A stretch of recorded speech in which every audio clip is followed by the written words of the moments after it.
Georgia and David recount their love story from two different perspectives. The common denominator is that they got married, had Lily, and got divorced 5 years later. In total, it's been 25 years since they first said I do. They're not amicable co-parents, but their daughter is graduating soon, so they'll have to tolerate being in the same room. Graduation will be particularly stressful for Lily, because her parents will be sitting together. They just don't know it yet. The day comes and they start to bicker like children. While graduate students are getting called to the stage, Georgia and David are fighting over an armrest. Things threaten to escalate until Lily gets called to the stage, and they manage to be somewhat cordial in celebrating their daughter. Lily is now a law graduate, following in her mom's footsteps to become a successful lawyer. She and Ren are going on a trip to Bali to decompress before adulthood takes over. When Lily returns, David expects her to start work in one of the biggest firms in Chicago. After seeing their daughter off, Georgia and David go their separate ways with high hopes that they don't have to cross paths again. It feels like Lily and Ren have bought a ticket to paradise. Ren is so much at peace here that she's considering permanently residing at the resort. They're swimming in the sea when Lily realizes the boat has left them. They'll have to swim back to the island that's about a mile away. Thankfully, they spot and call out a boat. The driver looks like a superhero that has come to their rescue, handsome and radiant. Lily is immediately captivated by her savior. His name is Jeed. Lily and Jeed attend an island party together. She tells him about what waits for her after her vacation. Becoming a lawyer isn't her passion, and she studied the course to please her parents. Jeed is a good listener, and he's also a seaweed farmer, just like his father and grandfather. Jeed notices Lily giving him an intense stare and questions her about it. She's not one to play hard to get or mask her feelings. He's attractive. His lips call her in for a kiss, and she decides there's no reason to hold back. Meanwhile, Ren has become an abandoned wheel. Not like she cares. Lily stirs awake, wearing the same clothes from the party last night, the white netting around her swaying gently as sunlight filters through the carved wooden panels. The room feels warm and peaceful, matching the view outside.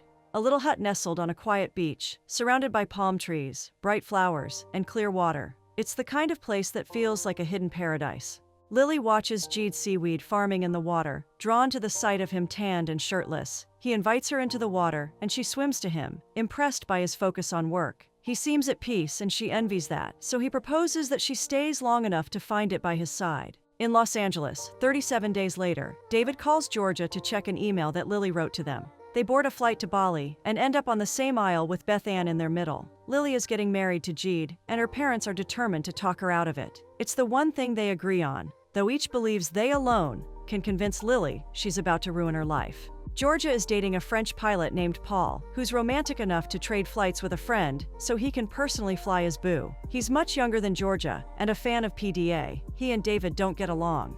The plane starts to experience turbulence, mostly because Paul is busy playing Loverboy when he should be in the cockpit. David is sure to tease him after they safely land. On the boat to the island, David and Georgia call a truce. They'll tolerate each other long enough, acting as one to achieve their common goal: get Lily to come back to her senses. The idea is to play nice and supportive, making it seem like they approve of the wedding. Hopefully, Lily calls off the wedding without them having to insist or interfere. Lily greets her parents, anticipating their wrath. Instead, they're calm and cheery. Lily suspects a Trojan horse. If she knows her parents well enough, they're not cool with her decision to quit a career before it starts, so she can be a wife to a seaweed farmer. Her parents assure her that there's no foul play, and they're simply here to accustom themselves to the situation. Jeed gets to meet Lily's parents when the shuttle drops them. Georgia is better at playing nice than David, who is a typical father. They're all headed to the engagement party. Lily and Jeed organized it to host just close family.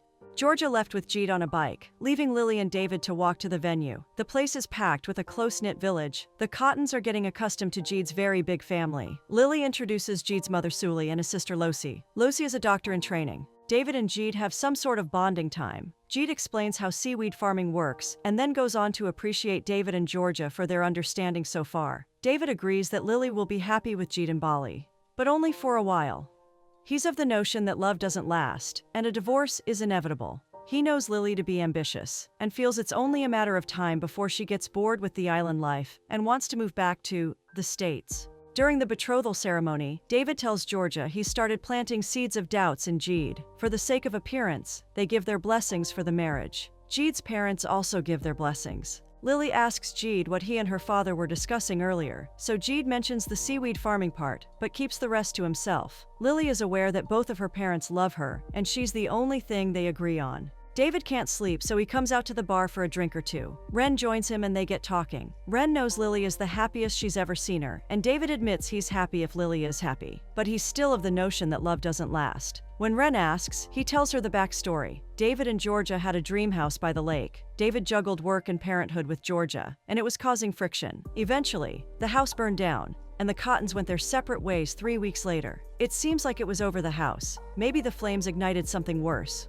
Paul will be in Bali on the morning of the wedding. A brief phone call with Georgia reveals he always agrees with her, and it irks her. David interrupts. Lily and Jeed will exchange rings soon, so her parents plan to steal the rings from the ring bearer. Georgia executes the plan and successfully steals the rings from Jeed's cousin. When everyone else learns the rings are missing, there's a mild panic. Jeed takes one look at Lily's parents and immediately knows they're behind it. He doesn't say a word, but calms the situation down. The Cottons, Jeed, and Ren take a boat ride. Jeed stops the boat and waits for the dolphins to come out so they can swim in their midst. Georgia is intrigued, but David is cautious. After much teasing, he gets in the water with a force that angers the dolphins. They usher him to shore to tend to his wound. Jeed makes a remark that makes Lily's parents aware that he knows they stole the rings. Lily and Georgia are shopping when Lily gushes about how happy she is in Bali with Jeed. She's grateful her parents have her support, knowing she's making a big decision. Most importantly, she remembers one of her mom's affirmations, that she now stands by. She won't save the good stuff for later.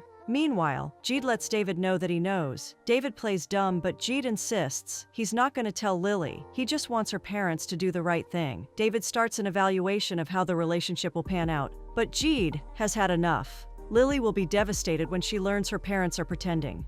Georgia is starting to have second thoughts about the plan, and it leads to a heated argument with David. They harbor years of resentment over their breakup, making the dispute stir from about Lily to their true intentions when they were together. Eventually, David storms out of Georgia's room. Lily comes to get her parents in the early hours of the morning. They end up in the water seaweed farming. They make amends, addressing things they said the previous day. Jeed and Lily notice her parents start to playfully wrestle in the water over seaweed. They've always been competitive, but there's something extra captivating about this moment. The next ceremony is the medita. Jeed gets his canine filed as part of the ritual, and they all go to the lounge afterward to get anesthetic. David's competitive nature makes them play Eric. They go couple against couple. He might be older, but he still has an aim and a good resistance against alcohol. With each round, David and Georgia get drunk and start to loosen up. Coupled with old-school jams, they're an unbeatable duo. Lily is embarrassed and Jeed shouldn't have chugged that last drink. But at least David and Georgia aren't fighting. Instead, they dance and laugh, and even share a hug in victory.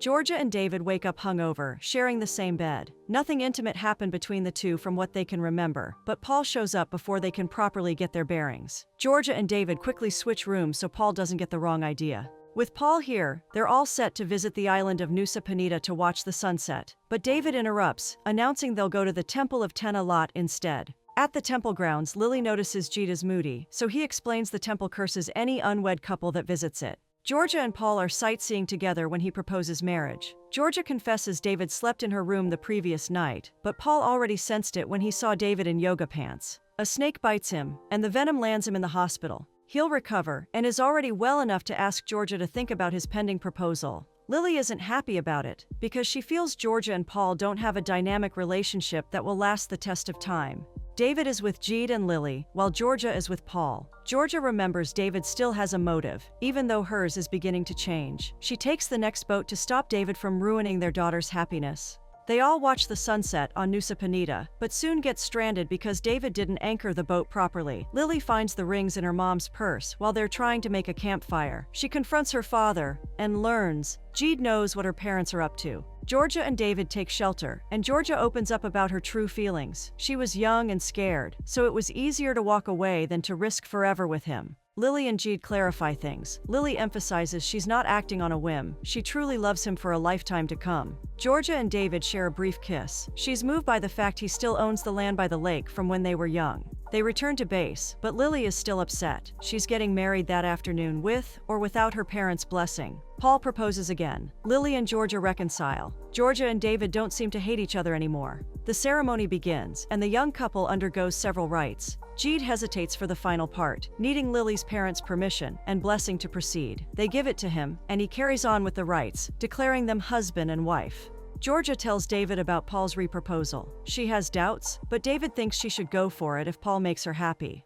Georgia gives Paul an answer. She can't marry him. He's a nice guy, so he takes the news amicably. She steps out of her hut and watches David play with the kids, a smile lifting her face. Goodbyes are hard, but they eventually happen. Ren leaves first, and then David and Georgia. They haven't gotten too far when they both share the same epiphany. They belong here with Lily.